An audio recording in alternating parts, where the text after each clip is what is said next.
Hello students.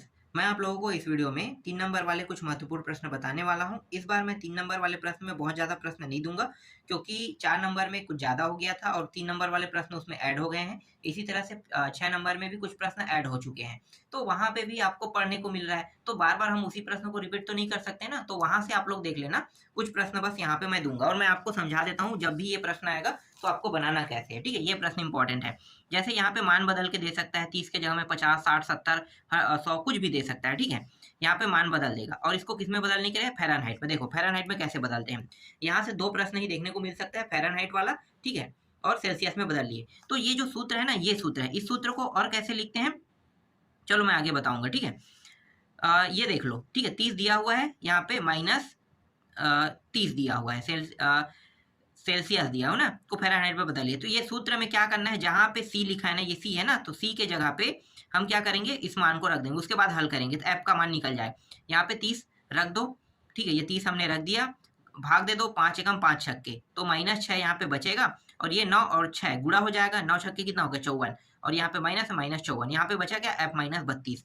F minus 32, 32 को इस पार ले जाओ तो माइनस से क्या हो जाएगा, प्लस घटेगा, -54 और प्लस 32 घट जाएगा, कितना आएगा, -22 आ जाएगा। तो इस तरह से फ़ारेनहाइट निकल गया। अब ये जो फ़ारेनहाइट दिया ना, इसको सेल्सियस में कैसे निकालना है, देखो। तो उल्टा भी कर सकते हैं ना, बस क्या करना है, देखो एफ लिखा है तो जहाँ पे एफ है ना उसके जगह पे मान रख दें। कहाँ पे एफ है, यहाँ पे सूत्र में। सूत्र वही है, सूत्र में कोई चेंजेस नहीं हुए हैं, बस एफ का मान यहाँ पे रख दो। और ये इसके जगह में 50 भी दे सकता है, 60 भी दे सकता है। ठीक है, 100 पर यही प्रश्न नहीं आएगा।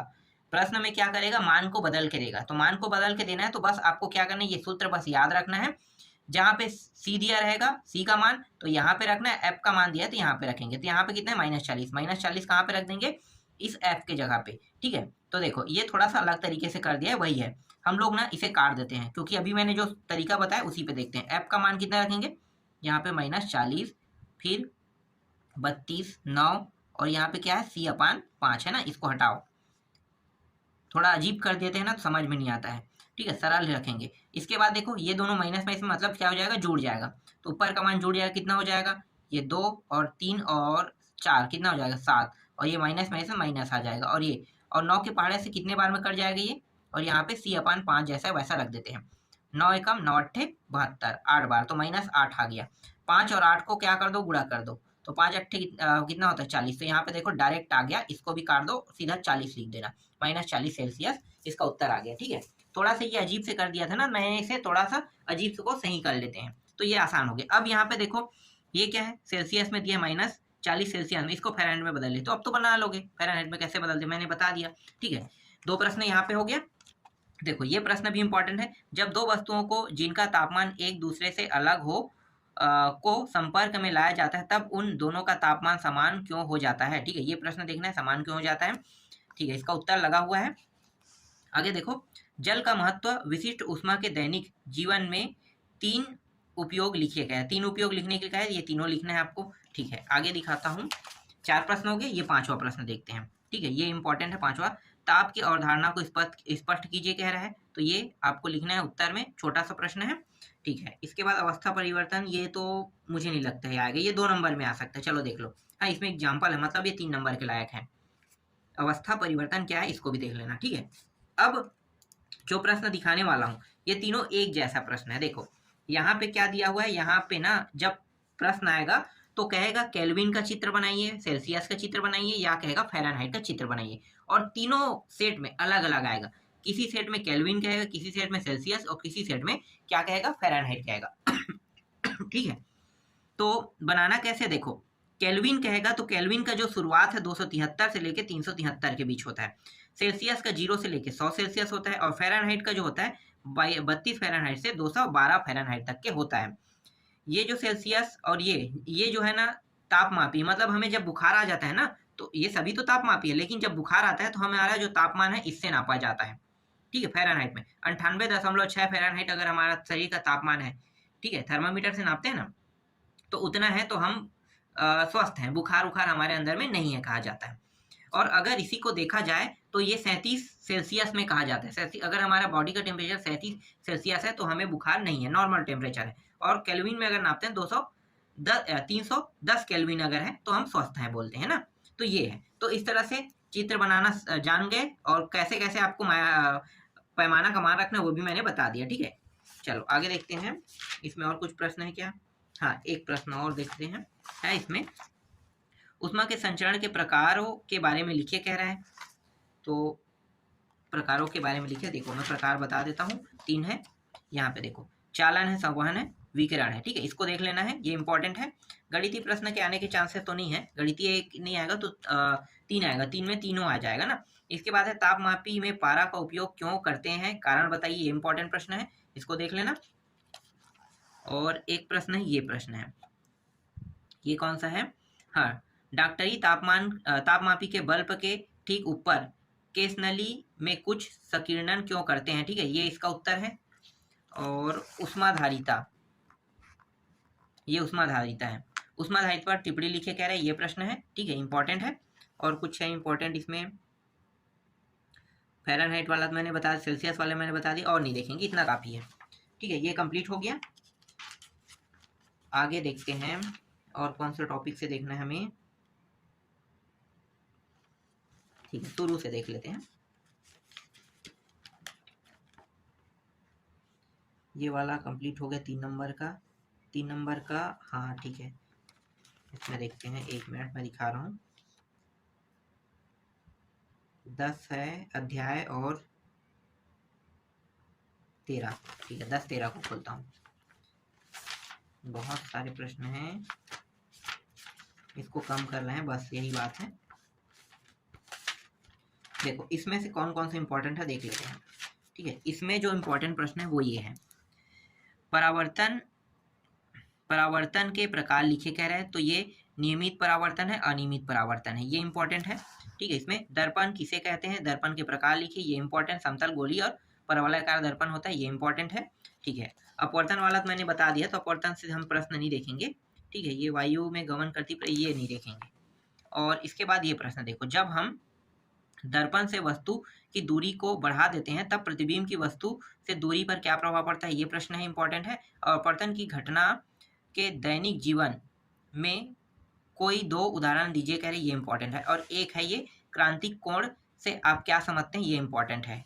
ठीक है, इस अध्याय में और तो प्रश्न मुझे नहीं दिखाई दे रहा है, बाकी तो मैंने पहले ही बता दिया है।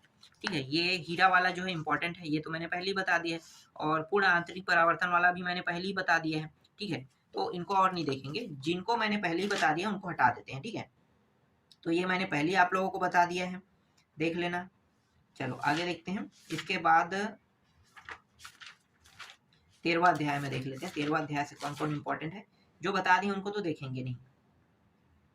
और यहाँ पे ये प्रश्न इंपॉर्टेंट है, देखो ये प्रश्न है, स्नेल का नियम देख लो। स्नेल का नियम क्या है, ये इंपॉर्टेंट है। स्नेल के नियम के बारे में मैंने बताया था, U बराबर साइन आई अपान साइन आई को आपतन कोण और इसको अपवर्तन कोण कहते हैं। ठीक है, ये प्रश्न है। और ये पूर्ण परावर्तन प्रिज्म क्या है, इसके उपयोग लिखे क्या है। पूर्ण परावर्तन प्रिज्म की परिभाषा है ये, इसके उपयोग में 2 उपयोग कम से कम लिख देना। ठीक है, तो ये जैसे 2 उपयोग है, ये 2 उपयोग लिख देना। ठीक है, आगे देखो, नेत्र की समझन क्षमता किसे कहते हैं, स्पष्ट कीजिए, ये इंपॉर्टेंट प्रश्न है। इसका भी उत्तर यहाँ पे लगा हुआ है, देख लेना। ये पीठ बिंदु एवं अंध बिंदु किसे कहते हैं, इसे मैंने पहले ही बता दिया है, इनको नहीं देखेंगे। और ये क्रांतिक वाला देख लेते हैं। क्रांतिक कोण क्या है, यह किस प्रकार निर्भर करता है, क्रांतिक कोण किसे कहते हैं, ये देख लेते हैं। ठीक है, ये इंपॉर्टेंट है। वर्धानता छोड़ दो, डायोप्टर ये भी छोड़ दो। ठीक है, डायोप्टर की इकाई वर्धानता ये क्या है, ये छोड़ देते हैं। वर्धानता भी काम नहीं, वर्धानता मतलब जो है देखो, वर्धानता को मैं ऐसे ही आपको बता देता हूँ, इंपॉर्टेंट है प्रश्न। वर्धानता का मतलब क्या होता है, वर्धानता का मतलब होता है किसी एक रंग को जैसे हमारे आँख में आँख से हम किसी वस्तु को देखते हैं तो सब वस्तु क्या होते हैं, किसी न किसी कलर के रूप में दिखाई देता है। तो कोई एक कलर ना दिखाई देना, ठीक है, उसे हम कहते हैं वर्धानता कहते हैं। तो अधिकतर माना जाता है कि किसी को पीला रंग नहीं दिखाई देता, किसी को हरा रंग स्पष्ट नहीं दिखाई देता, वो सफ़ेद सफ़ेद दिखाई देने लगता है, पीला हरा, तो इसी को वर्धानता कहते हैं। और इम्पॉर्टेंट प्रश्न यहाँ से, ये तो मैंने गोली दर्पण वाला बताया। वाहनों के साइड में ये देखो, ये प्रश्न जैसे है, ये वाहनों के साइड में दर्पण में उत्तल दर्पण का प्रयोग किया जाता है, क्यों, ये इंपॉर्टेंट प्रश्न है। ठीक है, और ये प्रश्न है 50 सेंटीमीटर फोकस दूरी वाले उत्तल लेंस की अवतल लेंस की क्षमता कितनी है। ठीक है, ये इंपॉर्टेंट है। तो ये प्रश्न देखना, गणितीय प्रश्न आएगा तो ऐसे ही प्रश्न आएगा, लेकिन ये प्रश्न ना के थोड़ा सा मान चेंज कर देगा, ठीक है, याद रखना मान चेंज करके देगा वो। जैसे यहाँ पे 50 है तो यहाँ पे 100 दे देगा, 200 दे देगा। तो बनाना कैसे है, देखो सूत्र मुझे याद रखना है बस।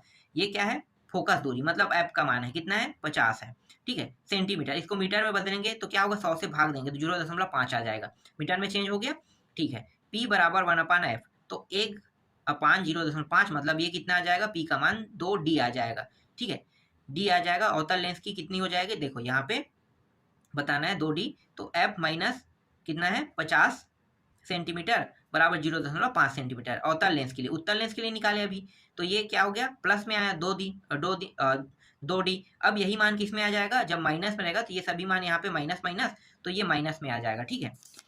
ठीक, यहाँ पे देखो देखो ये क्या है, 1.5 डी दिया हुआ है, ठीक है। यहाँ पे जो डी दिया है ना, ये क्षमता है, डी का मान मतलब देखो यहाँ पे देखो, ये प्रश्न थोड़ा सा चेंज किया है। यहाँ पे फोकस दूरी कहा है, समझना ना, फोकस दूरी तो एफ का मान है। यहाँ पे क्या बोला है, 1.5 डी क्षमता बोला है, मतलब डी का मान है। सूत्र वही रहेगा दोनों में एक ही सूत्र रहेगा। बस क्या कर दिया है, इस एफ को ऊपर और पी को नीचे ला दिया है, बस ऐसे किया। देखो ये रहा, जहाँ पे पी है उसके जगह में 1.5 रखना है, बस इतना ही करना है। और इसके बाद इसको भाग दे दोगे, ठीक है, 1 मतलब 100, तो यहाँ पे कितना हो जाएगा, 100/1.5, तो 66.6 सेंटीमीटर आ जाएगा, ठीक है। ये मैंने पहले ही बता दिया था, क्या नहीं बताया तो अभी देख लो, ठीक है। 2 प्रश्न ये है, मैंने पहले ही बता दिया था, ये दोनों देख लेते हैं। ये वाला, ठीक है, देख लो 20 सेंटीमीटर फोकस दूरी वाला सूत्र क्या लगाना है, वही 1/, ये जो सूत्र है ना 1/f बराबर p, ये सूत्र लगाना है। तो ये आ जाएगा -5d आ जाएगा, ठीक है, अवतल लेंस के लिए। और अवतल लेंस में क्या होता है, मान माइनस में होता है, ठीक है, और उत्तल लेंस में प्लस में होता है। लेंस की क्षमता क्या है, इसकी इकाई, तो ये लेंस की क्षमता वाला वही है, पी बराबर 1/f जो है ना, वही है, ठीक है। उसके बाद उत्तल दर्पण, अवतल दर्पण, समतल वाला है, ये सब मैंने पहले ही बता दिया, तो इनको देखने की जरूरत नहीं है। चलो आगे देखते हैं। इसके बाद हमें देखना है, दिखाता हूं मैं,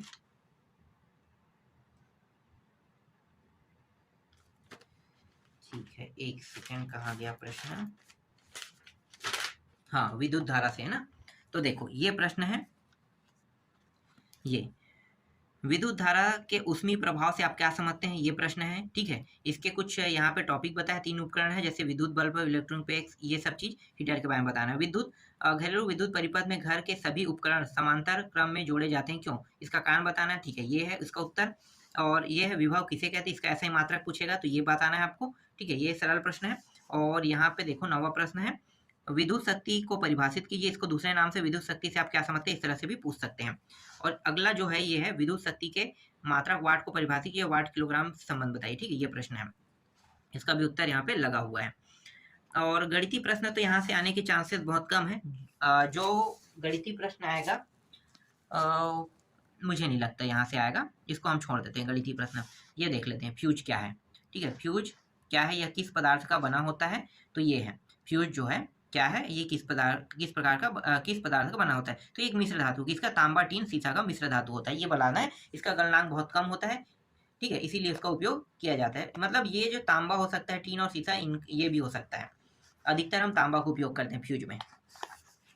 चलो आगे, और कोई प्रश्न है, गणितीय प्रश्न है ना, गणितीय प्रश्न में आ तो सकता है, गणितीय प्रश्न विभवांतर से संबंधित है, सूत्र अगर एक जैसा हो तो अच्छी बात है। WQ सूत्र बदल रहा है क्या, WQ अलग अलग सूत्र है, नहीं छोड़ देते हैं, गणितीय प्रश्न छोड़ देते हैं, आएगा तो बनाओगे भी नहीं मुझे पता है, तो जो आएगा वो देख लेते हैं। देखो ये ऐसे प्रश्न आएंगे, ये प्रश्न A व B के बीच तुल्य प्रतिरोध ज्ञात कीजिए कहेगा ना, तो ये प्रश्न जब आएगा तो आप बनाओगे कैसे, तो मैं आपको बता देता हूँ इसको बनाना कैसे है। यहाँ पे देखो ये चित्र बना हुआ है, 2 ओम और ये 4 ओम, यहाँ पे 4 ओम और 8 ओम, तो ये जो 4 और 8 ओम है ना, पहले इनको हल करेंगे। इसको लिखते कैसे हैं, देखो इसको 1/4 लिखेंगे प्लस 1/8 लिखेंगे, कैसे लिखेंगे, इसको 1/4 और इसको 1/8 लिखेंगे। ये दोनों को गुणा करेंगे, कितना हो जाएगा, 4 चौक नहीं 8 चौक, तो 8 दूनी 16, 16 दूनी 32, 32 हो जाएगा ना, ये 32 हो जाएगा, 32, और ये 8 यहाँ पे और ये 4 यहाँ पे, तो ऊपर में 12 हो जाएगा, यहाँ पे 32। अब क्या करेंगे, यहाँ पे नीचे में आ रहा है, इसको पलट देते हैं, तो ऊपर में आ गया, तो ये 32 ऊपर में आ जाएगा, ठीक है, समझो ना, मैं यहाँ पे लिख नहीं रहा हूँ, 32 कहाँ पे चला जाएगा, ऊपर में, नीचे में 12 आ जाएगा, ठीक है। अब उसको कितने से काट सकते हैं, कितने से, 2 के पहाड़े से काट सकते हैं, 4 के पहाड़े से काटे, हाँ 4 के पहाड़े। तो 4 तिया 12, 3 बार में 12 कट गया और 4 अट्ठे 32, 8 बार में ये कट गया, तो 8/3 यहाँ पे प्राप्त हुआ। ठीक है, 8/3 प्राप्त हुआ, तो अब ये 2 और 4 को इनके साथ क्या कर देंगे, जोड़ देंगे। तो ये 4 और 2 कितना हो गया, 6 हो गया।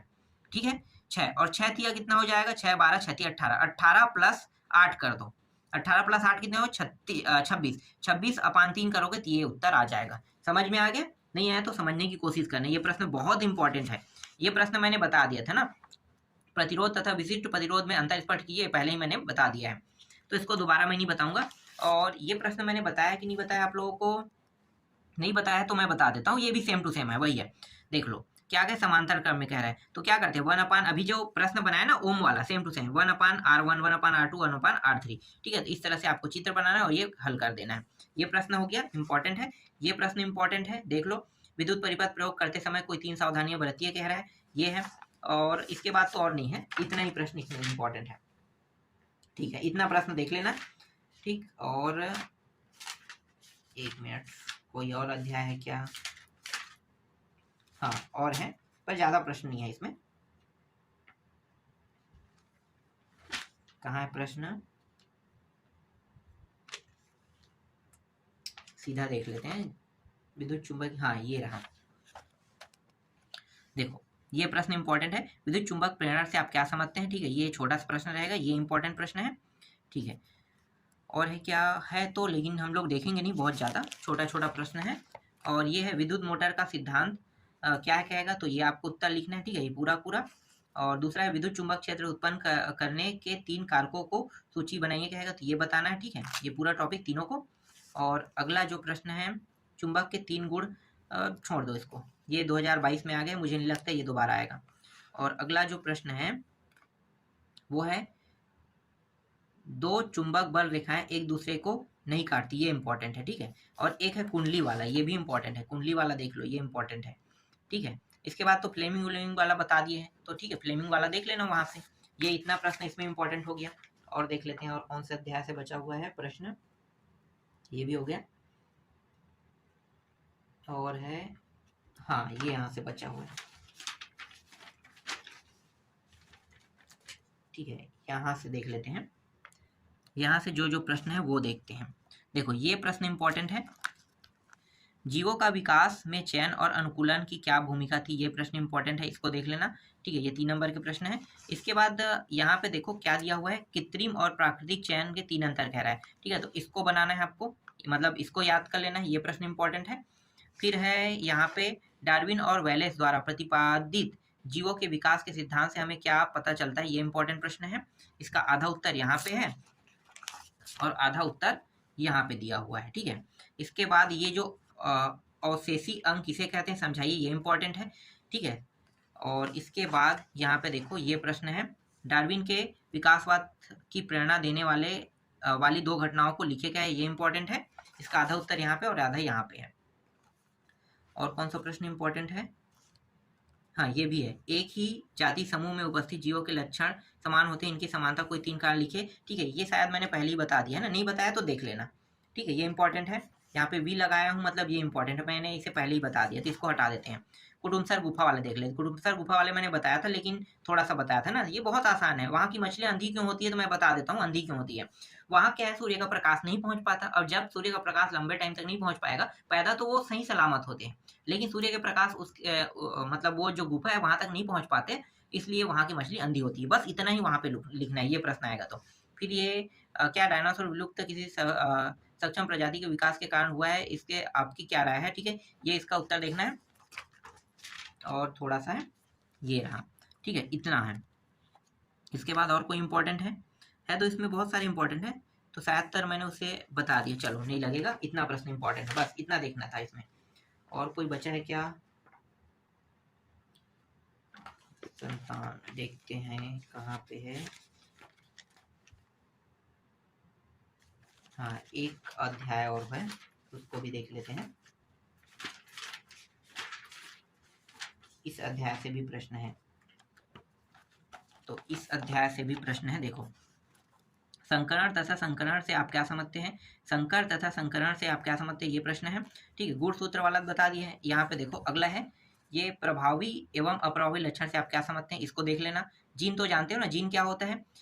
एक देखो, जीन जो होता है एक अनुवांशिक गुण होता है, ठीक है? जीन के बारे में पूछेगा तो एक अनुवांशिक गुण, कैसे पता चलेगा जीन क्या है? तो देखो, जैसे कि एक माता-पिता के हिसाब से ले लेते हैं, तो अगर उसका बच्चा है, तो जो गुण उसके पिताजी के में वही मतलब गुण क्या होगा उसके बेटे के में रहेगा, ठीक है? इस प्रकार से हम कह सकते हैं। या बीमारी भी कह सकते हो, अगर उसे कोई घातक बीमारी है फैलने वाला, तो वो जब होगा ना तो डायबिटीज, मान लो नॉर्मल बीमारी डायबिटीज ले लेते हैं, तो उसके बेटे को भी डायबिटीज हो ही जाएगा, ये होता है। आगे देखो, और कुछ इंपॉर्टेंट दिखाई दे रहा है यहाँ पे। हाँ, ये प्रश्न है, अनुवांशिकी का अध्ययन हमें फसल उत्पादन को बढ़ाने के लिए कैसे मदद करता है? ये इंपॉर्टेंट है, ठीक है? यहाँ पे देखो, कृषक वाला, ये वाला इंपॉर्टेंट है और ये वाला इंपॉर्टेंट है। और एक प्रश्न है, मेंडल के द्वारा विपरीत लक्षणों को पीढ़ी दर पीढ़ी कारक, नहीं, ये प्रश्न मैंने पहले बता दिया, इसको नहीं देखेंगे। इतना प्रश्न देख लेना, ठीक है? इतना काफी है।